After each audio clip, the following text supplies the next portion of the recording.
educar. Eu gostaria de falar com o Ivan Sartori, com o desembargador, e com o Alexandre. Eles citaram esse assunto sobre o que seria o STF extrapolando as suas funções, uma ditadura do judiciário, algo assim. Eu tenho a honra e a sorte de ter sido sou neto de um grande intelectual, né, um imortal da Academia Brasileira de Letras, Américo Jacobino Lacombe, que foi o responsável por organizar e publicar toda a obra do Rui Barbosa, né, um grande jurista, advogado, político, jornalista também. E o Rui Barbosa, e eu cresci ouvindo as histórias dele, cresci na biblioteca do meu avô com 30 mil volumes, ele dizia que a pior ditadura é a ditadura do judiciário, porque contra ela não há a quem recorrer.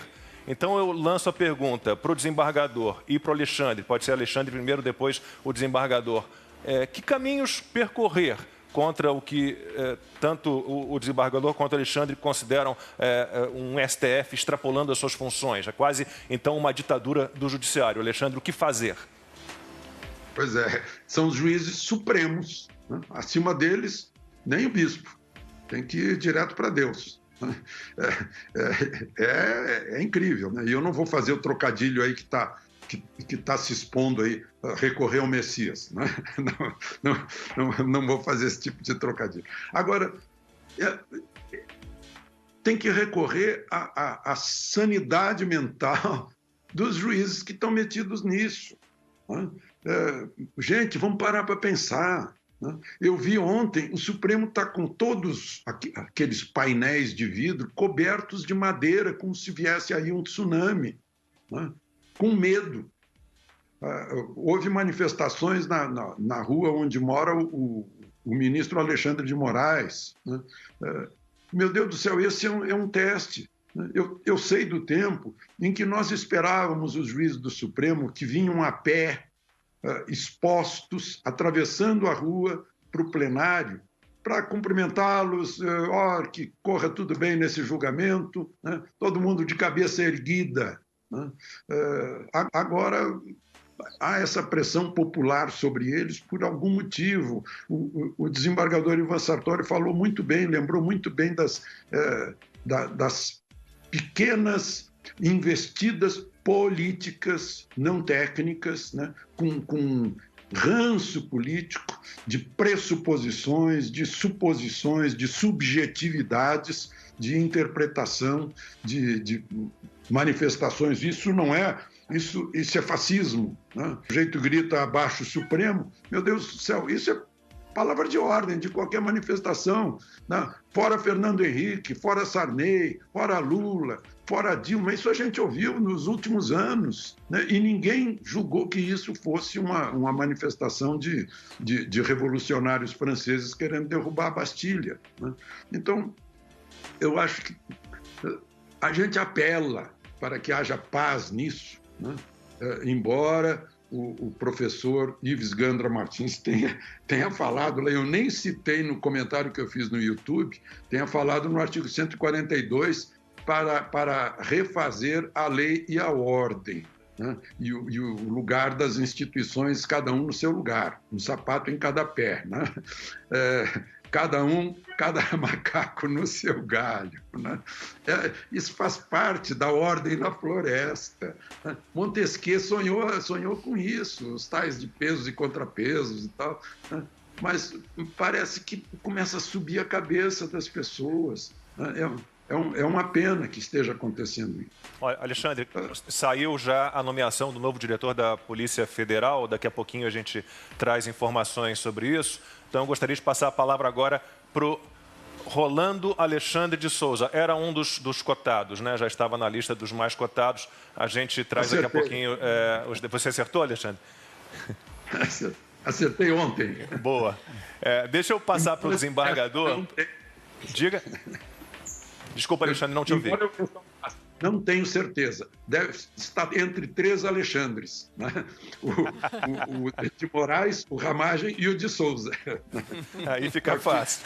Lacombe, só antes de passar a palavra para o doutor Ivan, eu quero agradecer o pessoal de casa, porque nós já estamos nos TTs do Twitter. Opa, e você pode continuar aí subindo a hashtag aqui na Band para levar a gente para primeiro lugar mais uma vez. Muito obrigada, você aí de casa. E eu quero aproveitar também, o doutor Ivan já fala com a gente, presidente, porque tanto o doutor Ivan quanto o Alexandre citaram o doutor Ives Gandra Martins, e a gente tem uma frase que ele falou aqui, a gente pinçou aí da imprensa, que ele disse nos últimos dias, esse que é um a artigo seguinte, que ele escreveu faz pouco tempo. Isso, Lacombe, não consigo encontrar na Constituição nenhum dispositivo que justifique a um ministro da Suprema Corte impedir a posse de um agente do Poder Executivo, por mera acusação de um ex-participante do governo, sem que houvesse qualquer condenação ou processo judicial a justificar. Eu queria pedir para o doutor Ivan, então, comentar para a gente. Doutor Ivan, por favor. E falar sobre o que eu perguntei ao Alexandre, né? De que maneira se combate o que o senhor citou e considera abusos do STF. Bom, primeiro eu quero aqui cumprimentar também o Alexandre. Eu tenho acompanhado o programa dele aí direto e eu sou fã do Alexandre também, né? E de todos vocês aqui, o Lacombe, esse programa. Bom, o que eu digo é o seguinte, o Supremo, né, o ministro do Supremo costuma-se dizer, é o último que tem o direito de errar, né? Costumava-se dizer assim, né? Então, hoje não dá mais para a gente ter essa ideia do último que tem o direito de errar, quando tem em jogo, aí, quando está em jogo, a governabilidade do país. Então, isso realmente não pode se admitir. O Supremo, quanto mais aparece o Judiciário, mais difícil fica a situação do país e mais se desponta aí um ativismo e uma interferência no Poder Executivo. Então, o Judiciário, como acontece nas comarcas do interior, a gente sabe que o Ministério Público e o Judiciário têm governado, têm administrado as cidades aí do interior. Tem administrado diversos municípios, onde vai ficar isso, onde vai ficar aquilo, o que tem que acontecer aqui e acolá. E agora o Supremo, que ainda não tinha chegado a esse ponto, já vinha num ativismo, quando começou a discutir a questão do aborto, quando começou a estender o crime de injúria racial à homofobia. Então já vinha num ativismo, vamos dizer assim, judicial muito sério. Agora ele começa a extrapolar para o campo político. Já não é mais ativismo judicial, já é uma atividade política, já é uma situação que foge do controle. Ou o Supremo passa a entender e compreender que quanto menos aparece o judiciário, mais fácil fica a situação do país. O judiciário é o último a ser chamado para decidir pendências, para decidir, solucionar, equacionar demandas, e não para vir ditar regras ou modificar sistemas de governo. A questão do judiciário é quanto menos aparece, mais a governabilidade, mais a tranquilidade do país se coloca numa situação, vamos dizer assim, mais termos, né? Agora, o que acontece? Aí o que vai acontecer é que, de repente, pode sim começar a surgir uma crise institucional. Isso pode acontecer. O presidente já disse isso, né? Já até mencionou agora nesse último discurso dele, né? Eu acho que não era caso de se falar isso agora, né? Porque a situação está meio complicada, mas eu acho que realmente uma situação de uma crise institucional entre esses poderes pode eventualmente vir a trazer um impasse, a fazer com que surja um impasse muito sério aqui no país e com reflexos que a gente não vai ter ideia do que vai gerar em termos de negatividade para todo o Brasil, para toda a coletividade. Eu acho que nós temos que nos conscientizar. O presidente é o Jair Bolsonaro, ele foi eleito, deixe que governe, deixaram o Lula governar, deixaram a Dilma governar, deixaram o Temer governar, agora deixa o Jair Bolsonaro governar, ele foi o eleito, independentemente de quem seja, ele é o presidente da República.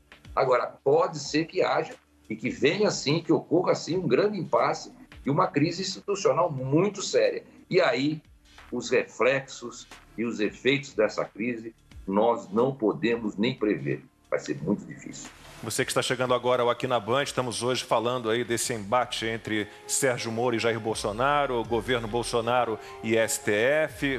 O ex-ministro Moro prestou depoimento à Polícia Federal no último sábado. Daqui a pouquinho a gente vai trazer para a conversa de novo o doutor Marcelo, a procuradora, que tem opiniões diferentes do desembargador e do Alexandre Garcia. E a gente vai voltar daqui a pouquinho falando da caráter de impessoalidade. Eu sei que o doutor Marcelo e a procuradora divergem, têm opiniões diferentes. diferentes, mas antes a gente tem informação do jornalismo, né, Natália? Antes de me despedir do Alexandre falava aí da dificuldade que o governo tem enfrentado com o STF interferindo muito no governo, e não só o STF, né, Alexandre? Eu separei alguns dados aqui, medidas provisórias aprovadas pelo Congresso. No Lula, 70% das medidas apresentadas pelo governo Lula eram aprovadas pelo Congresso. Da Dilma, 39%. Bolsonaro, 29%. Vetos presidenciais derrubados. Lula e Dilma, nenhum. Fernando Henrique Cardoso, 1%. Temer, 6%. Bolsonaro, 29%. Então, você que é mais analista político, falamos de judiciário, mas a dificuldade não é só no STF, né? O Congresso também dificulta. Não sei se essa aproximação do presidente com o Centrão agora, se é boa, se é ruim. Como é que você enxerga isso? Bom, é ruim segundo os opositores, né? Já inventaram que ele está dando cargos, etc. e tal. Mas são 173 votos. E ele já conversou com todas as lideranças do Centrão, inclusive a liderança principal, né?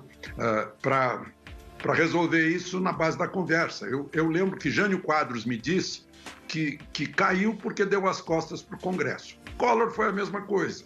Dilma a mesma coisa. Então, Bolsonaro percebeu isso, né? Percebeu que devia conversar mais com o Congresso. Agora, por outro... E aí essa conversa com o Centrão mostra essa tentativa. Por outro lado, hoje, vocês acabaram de anunciar o Rolando Alexandre de Souza, né? Ele desarma a bomba que foi armada pelo Alexandre de Moraes. Está cheio de jurista aí, eu não vou entrar nessa, mas eu acho que com isso perdeu a causa a liminar concedida pelo Alexandre de Moraes. Não existe mais motivo, né? O Ramagem já vai ficar na ABIN. Ele é bom para a ABIN, interessante essa avaliação. Ele é bom para a Agência Brasileira de Inteligência, mas não é bom para a Polícia Federal. Mesma coisa que dizer que o sujeito é bom para a NSA ou para a CIA, mas não é bom para o FBI, né? É uma coisa estranha, né? Aí a gente vê que tem o substrato político nessa história. Então, é um gesto de boa vontade. Olha, desisto do Ramagem, não vou insistir. E nomeio o número 2 do Ramagem, né? Esse era o principal auxiliar do Ramagem, que também é da minha confiança, claro, senão não nomearia. É um gesto de boa vontade. Ele já anunciou ontem, lá em cima da rampa, antes de ir embora, ele disse: amanhã eu vou nomear um novo chefe. Ele disse o novo, eu não vou insistir com o Ramagem. Ele quis dizer o seguinte: não quero brigar com o Supremo, né?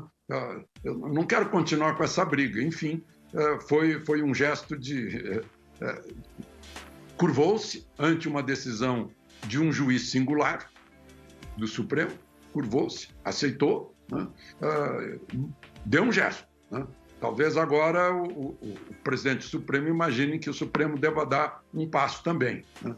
Com esses passos a gente vai para a harmonia entre os poderes que são independentes. Olha, eu vou precisar sair e eu quero agradecer a audiência de todos, né? A companhia de todos, e dizer que eu tive uma honra muito grande em estar nessa boa companhia de vocês aí no estúdio, e que não está no estúdio, mas o desembargador Ivo Sartori, né? Vejo que a gente conversa todos os dias, né? Pelo meio digital, e eu vou pedir permissão para ele para usar algumas frases dele no meu YouTube de hoje. Então, até logo e um abraço a todos. Alexandre, muitíssimo obrigado pela sua participação. Uma honra ter tido você como colega, tantos anos, aprendi muito com você. Sinto falta das nossas conversas, um prazer ser seu amigo. Você é um grande ídolo, mora no meu coração. Espero que a gente possa, né, se encontrar em breve no Rio, em São Paulo, em Brasília. Quando você puder vir aqui ao nosso estúdio, será um prazer, né? Eu sou um grande fã. É muito bom ter você perto de mim. Muito obrigado por tudo. Obrigado.